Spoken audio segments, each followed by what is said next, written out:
Vous écoutez les assemblages d'idées. Mon nom est Nelson Roberge.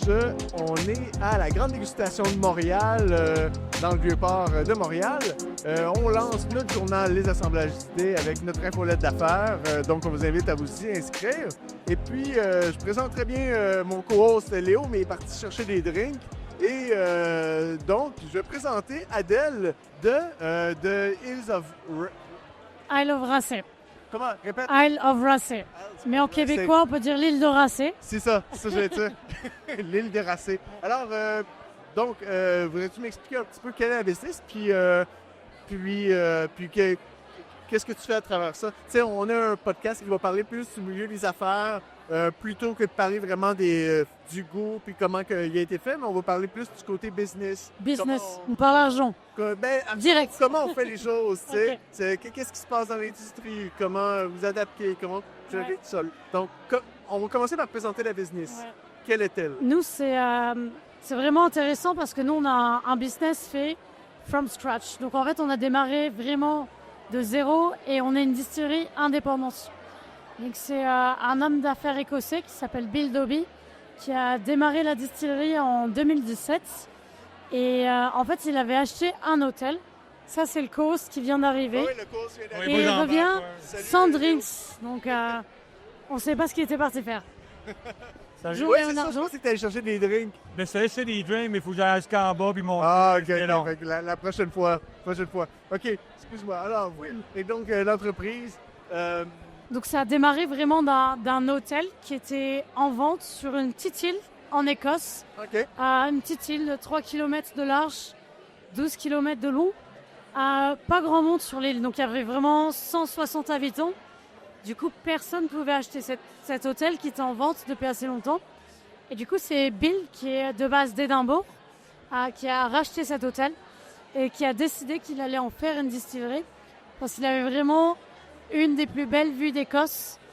Et c'est vraiment une ville, une vue sur l'île de Skye. Donc l'île de Skye, c'est l'île la plus populaire d'Écosse pour ses paysages, qui ressemble vraiment à la Nouvelle-Zélande, le Seigneur des Anneaux, c'est vraiment ça. Donc voilà, chaque ambassadeur va vous dire qu'il a la vue la plus belle. Oui, et moi, je le pense vraiment. Ah oui? Moi, ça fait 3 ans que je travaille pour la distillerie de Racé. De base, je suis basée à Édimbourg. Mais dès que je viens sur Racé, moi, j'ai le droit de rester dans l'hôtel. Okay. Et sur 3 ans, j'ai jamais allumé la télé de ma chambre d'hôtel. Parce que tu te regardes, tu prends un whisky, tu regardes par la fenêtre, tu regardes les nuages passer, le fury passer. C'est vraiment triste. C'est dur à expliquer, mais tu te sens vraiment très très bien sur cette île. Tu te sens vraiment relax. C'est vraiment la vie à la cool, très tranquille. 160 habitants, un petit magasin où tu n'as quasiment rien dans le magasin, mais tu fais avec.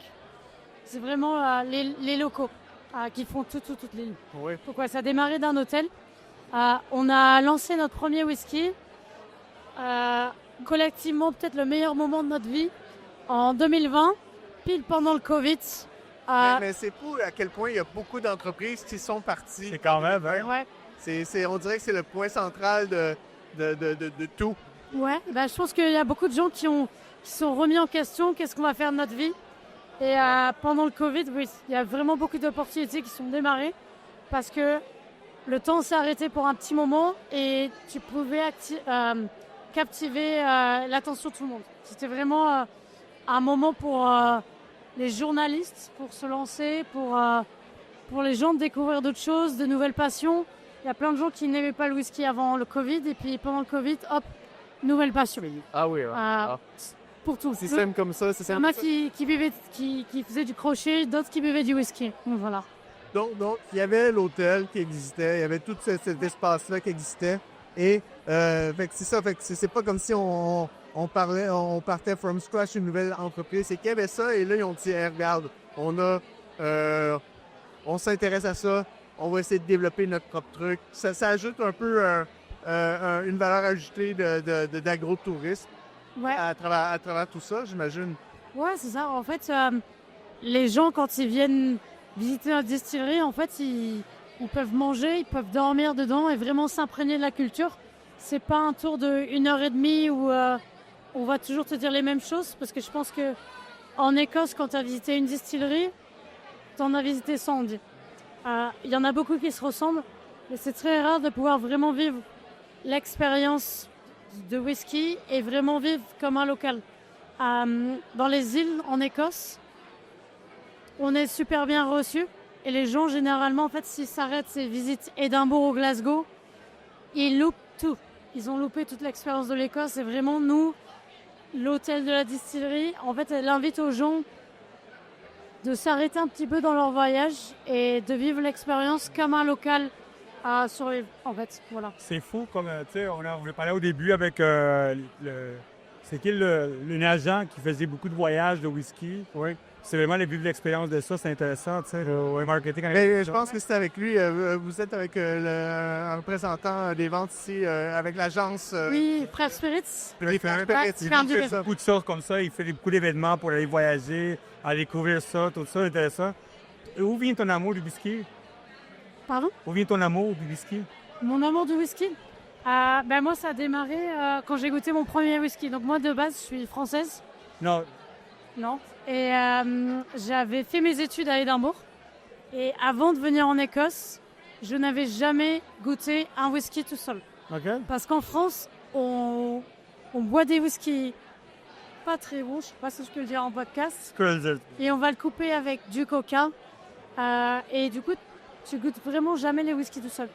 Et la première fois que j'ai goûté un whisky tout seul, c'était dans un bar à Édimbourg. Et je me suis dit, mais pourquoi on le coupe? Pourquoi on le boit avec autre chose? Et là, j'ai commencé mon aventure des whiskies. Et là, je suis dans les tourbés. Donc, en ce moment, j'aime bien beaucoup les tourbés, mais c'est parce qu'on rentre dans la saison d'hiver et ils sont très réconfortants. Donc, ça a vraiment cet effet cheminée, pantoufle. En fait, si tu passes une bonne journée de merde, tu bois un verre de tourbé et direct, tu te sens mieux. Donc, moi, je suis d'accord avec toi. On est d'accord avec toi là-dessus. Voilà. Et écoute, j'ai une question parce que justement, on posait la question du côté de Carl, dire comment il fait pour trouver des produits qu'il a envie de représenter, tu sais, tout ça. Mais vous, à l'inverse, comment vous faites pour choisir des personnes qui vont vous représenter ou tu sais, comment ça se déroule? Est-ce que vous êtes à la recherche de gens dans différents pays pour... Je pense que c'est vraiment une histoire d'amour dans les deux sens.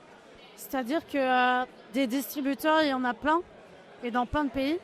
Et généralement, quand on fait des salons comme ça, il y a beaucoup d'autres distributeurs qui viennent nous voir pour essayer de nous piquer. Je pense que la relation que tu as avec ton distributeur, c'est une relation de longue date. C'est une loyauté et fidélité, c'est super important, et de confiance. C'est-à-dire que nous, Carl, notre distributeur au Canada, chaque année, il vient nous voir, il nous ramène plein de cadeaux. Donc j'ai toujours un stock de sirop d'érable chez moi. Je savais qu'elle avait du sirop d'érable, je le savais. Ah mais oui. Et des bonbons au sirop d'érable. Oui. Après, maintenant, je vais essayer de lui demander d'autres choses. Parce que c'est ma première fois au Canada et j'ai découvert qu'il y avait des choses magnifiques. Sauce de poutine, du fromage, couscous. Moi, je veux lui demander le clam juice.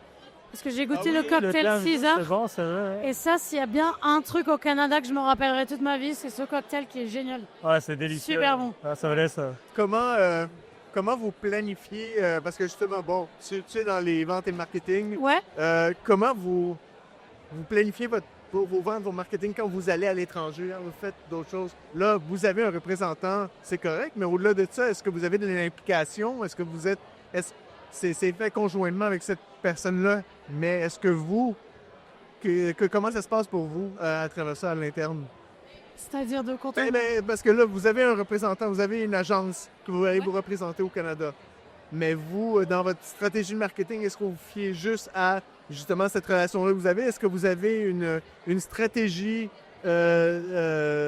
qui dit pas... Je sais pas, comment vous planifiez votre marketing? Ouais, donc, en fait, pour nous, l'export, c'est super important.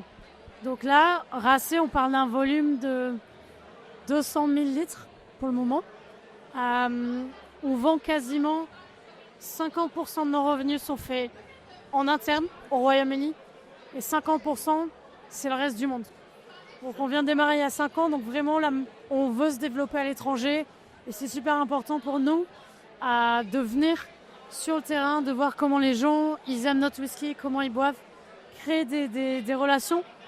Du coup, sur l'équipe de vente, il y a une personne qui fait le Royaume-Uni aujourd'hui et on est 3 à faire à l'étranger.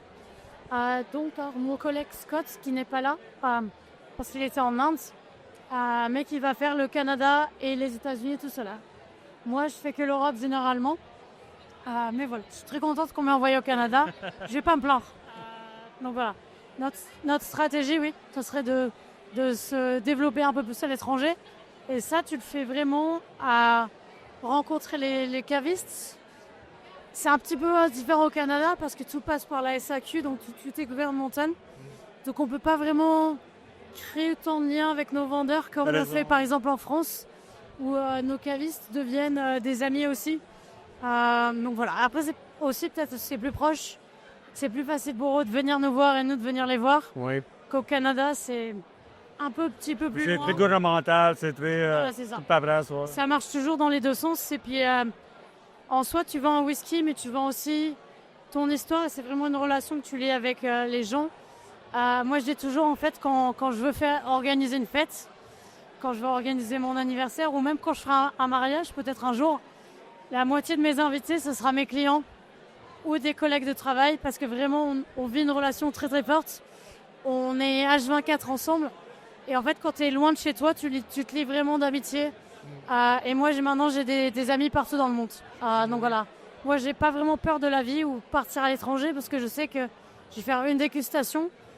S'il y a 50 personnes qui viennent à ma dégustation, à la fin de la soirée, je finis avec 50 copains. Donc voilà. Et une gueule de bois. Oui, c'est ça. C'est tout ce qui se passe. Oui, c'est ça. Donc, le but parce que là, vous produisez beaucoup. C'est ce que je comprends. Il y a une sorte de croissance qui fait en sorte que vous voulez distribuer un peu partout. Et j'imagine que ça fait un peu sorte de carte d'affaires pour dire comme, regardez, venez. Est-ce que ça incite les gens, le fait que vous distribuez, est-ce que ça incite les gens à venir sur l'île, à venir boire? Ouais. Est-ce que ça crée un... Ouais, carrément. Il y a beaucoup de gens qui viennent à la distillerie après nous avoir rencontrés. Bon, après, c'est facile, on a juste à montrer des photos de la distillerie, les gens Oui, c'est ça. sont vendus, c'est magnifique. Oui, je comprends. Mais aussi, à beaucoup le contraire, j'ai fait une dégustation au Québec Whisky Club mardi. Ouais. Et il y avait 80 personnes qui sont venues. Sur ces 80%, il y avait déjà 10 personnes qui étaient venues sur Racé, sur l'île. Oui. Alors que même en Écosse, pas tous les Écossais savent où est l'île de Racé. Donc ouais, et c'est ça, en fait, c'est des gens... Ils vont venir nous voir sur l'île, mais aussi s'ils viennent nous voir dans les salons, on crée une petite communauté de Racé qui est superbe aussi. Mais souvent, ouais, il y a beaucoup de gens qui viennent nous voir sur l'île après. Ce que je recommande vivement aussi. Parce que, tu sais, comme dans n'importe quoi, le coût de production est plus intéressant quand les gens consomment à la place, pour acheter d'autres choses aussi, dans un sens, tu sais. C'est quoi votre défi là en ce moment? Est-ce que vous êtes en croissance? Est-ce que tu pourrais définir que vous êtes en croissance ou vous êtes juste comme en train de développer? Donc là, on va développer plusieurs choses. Je ne sais pas quand c'est qu'il va sortir ce podcast, donc je sais pas La semaine prochaine, tout ce que je peut-être. peux dire. Mais ouais, on va se lancer peut-être un petit peu. Déjà, on a nos nouveaux chalets. Derrière la distillerie, il n'y avait que 6 chambres. Là, on vient d'ouvrir 6 chalets avec toute une vue magnifique. Et il y en a un avec un sauna. Et j'espère que j'y serai le week-end prochain pour me reposer après tous les salons. On a aussi un projet d'une nouvelle distillerie. Donc, pour le moment... OK, OK, on est dans la croissance. Là. Oui, c'est ça. Donc voilà, là on fait pousser notre propre orge sur une ferme à Campbelltown. OK. Donc l'idée ce serait de faire une farm to bottle distillery en 2029, avoir cette nouvelle distillerie. Et peut-être très très bientôt quelque chose dans le non-alcoolique. Mais ça je peux pas trop en dire pour le moment parce que c'est la presse qui doit le dire en premier. Ouais, mais c'est quelque chose, je me dis, on en parle à peu près à tout le monde, tu sais. Comment vous voyez ça un peu, l'industrie, la consommation qui diminue en alcool et tout ça? Est-ce que ça a un impact? La plupart des distilleries, souvent, tu sais, on ne comprend pas le concept de dire comme il faudrait faire de quoi sans alcool ou désalcooliser. Ouais. Mais est-ce que c'est un défi ou c'est quelque chose d'intéressant quand même d'essayer de faire ressortir des saveurs puis de garder l'essence du whisky mais en n'étant pas alcoolisé, mais... C'est sûr que au terme de business, les ventes de spiritueux ont diminué et ça, c'est vraiment partout dans le monde. Mais nous, ça ne nous fait pas vraiment très très peur parce qu'en fait, et ça, je pense, c'est l'effet Covid après le Covid. Les gens boivent beaucoup moins et on ne peut pas en vouloir aux gens parce que oui, c'est sûr, tous dans nos vies privées, on a envie d'avoir une vie un petit peu plus saine, mais les gens boivent mieux. C'est-à-dire qu'ils vont dépenser moins dans de l'alcool de supermarché, ce que je dirais, mais ils vont plus acheter un bon cocktail, une bonne bouteille de whisky pour se faire plaisir. D'artisans puis des choses comme ça. Là. Voilà. Ouais. On a beaucoup de monde qui nous parle de ça, de vraiment l'achat mieux, moins acheter de la cochonnerie, tout ça, le monde dit ça. Donc, je pense que ça fait plus peur aux grands groupes Ouais. d'alcool Ouais. que les petits indépendants. Nous, de toute façon, on part de rien. Donc, on n'a pas grand-chose à perdre au final. Mais aussi, ça ouvre un petit peu la créativité, comme je parlais sur Namac, qui a développé ton business de d'autres matières. Nous, on a l'hôtel, on a les chalets maintenant. Donc, c'est pas forcément tout est focalisé sur le whisky. Le whisky, c'est vraiment la couverture du livre. Mais on a plein de pages à l'intérieur. C'est pas tout le livre. Ouais. Donc, voilà. Fait que, J'ai une question. Toi, tu viens de la France, ça. Ouais. Léo, la France, que j'ai fait des entrevues avec des distilleries françaises il y a 2-3 ans de ça. En France, c'est un gros marché, le whisky. Ouais. Puis c'est quelque chose en train de grandir de plus en plus. Donc, Même des compagnies me disaient que la France, c'est représente parce que le troisième marché plus gros en Europe. ouais. Comment ça va? Est-ce que tu as un peu de data, ce qui se passe en France? Vraiment, le marché français, c'est des gens qui sont très très friands de whisky et même de whisky écossais, alors que maintenant en France, il y a vraiment beaucoup de distilleries françaises aussi. Cette année, j'ai fait le Whisky Life Paris, qui est un des plus gros salons de whisky d'Europe. Et généralement, c'est beaucoup d'Écosse. Et cette année, il y avait vraiment beaucoup de stands en moins sur l'écossais et il y avait vraiment beaucoup de whisky français. Donc les Français essaient de se lancer aussi dans leur whisky au bon moment parler. La France, pour nous, c'est vraiment un marché très très important. Non? C'est pour ça, peut-être qu'on a embauché une petite Française dans une petite distillerie pour... une petite française. Il y a une brasserie à Lyon, je ne sais pas quoi le nom. Ils ont beaucoup de brasseries à travers la France. Ouais. Ils ont lancé un whisky, c'est plus quoi le nom. J'avais fait une entrevue avec le président. Lui, il me disait que son whisky puis les prêts à boire, c'était presque 60% de sa business. Tranquillement qui se développe. Puis la bière, il laisse ça à côté. Ouais. Il y a le whisky puis le prêt à boire français qui commence à se développer beaucoup. Mais je ne rappelle plus quoi le nom. On a fait une entrevue avec eux autres il y a comme 3 ans. T'en as pas mal qui sont très populaires en ce moment. T'as Roselière, qui est dans le nord. Armorique, c'est vraiment le plus connu.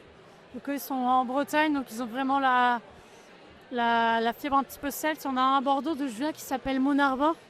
Et ils ont fait un truc très très génial, c'est que en France, en vrai, t'as pas le droit d'utiliser la tourbe française. La tourbe est protégée. Donc généralement, les distilleries vont l'importer d'Écosse. Et eux, il faut un whisky fumé aux algues. Et c'est vraiment génial. Donc il y a une petite créativité qui s'ouvre. Et moi, je trouve ça génial parce que le whisky écossais, c'est très bon. On a 200 ans de savoir-faire. Donc c'est très très réglementé dans ce que tu puisses faire.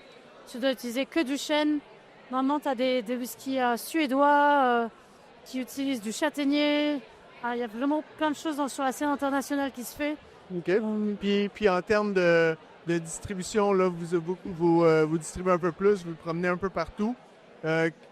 Comment vous voyez 2026 et l'industrie, peut-être de ce que vous avez, puis vous en tant qu'entreprise? Alors, en termes d'expansion, l'export, aujourd'hui, on vend dans plus de 50 pays, ce qui est déjà pas mal. Comme on disait tout au début que c'est super important d'avoir des relations, aller dans le pays. On est une petite équipe de vente, donc on est seulement 3 sur l'international, 4. On envoie souvent nos guides touristiques à l'étranger, tout ça, pour pouvoir visiter nos exportateurs. Donc consolider ces relations, c'est super important.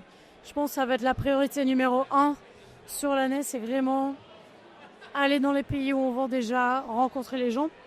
En termes d'expansion, mon collègue Scott était en Inde en début de cette semaine. OK.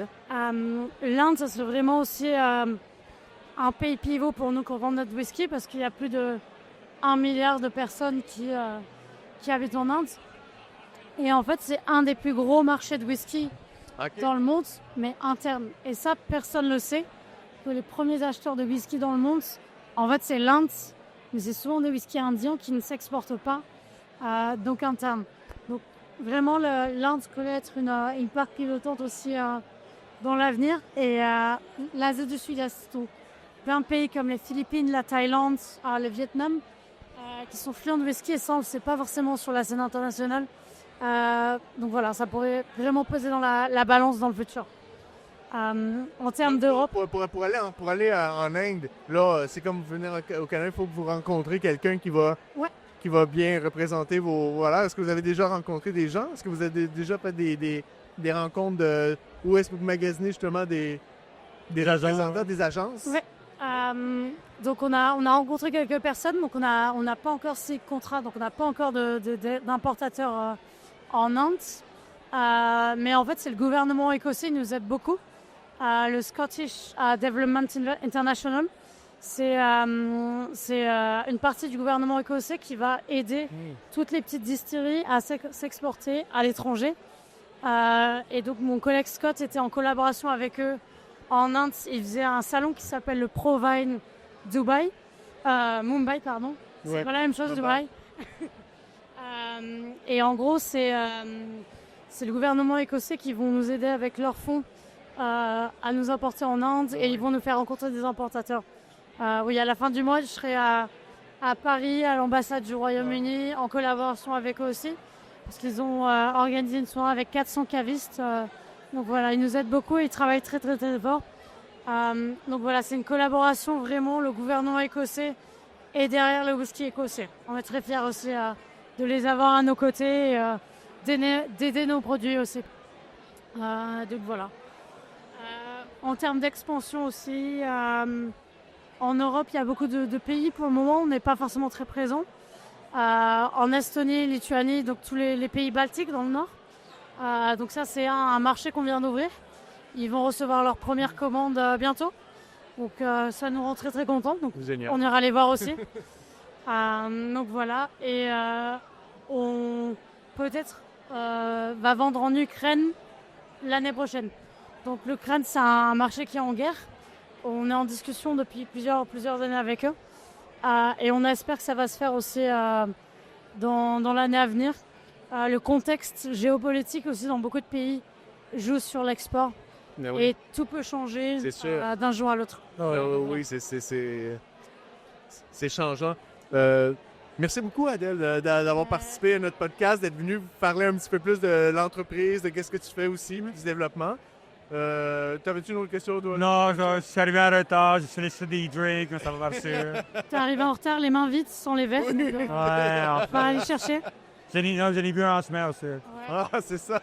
Un petit drink en semaine, j'en ai bu. J'invite tout le monde à s'abonner à notre infolette Les Assemblages d'idées. Et puis, le podcast est présenté par Fedef Étiquette. Merci beaucoup, Adèle. Bon événement. J'espère que vous allez réussir à avoir de plus en plus de Merci bons beaucoup. contacts. Ouais, merci beaucoup de m'avoir reçu sur votre Le chaos podcast. qui existe, ouais.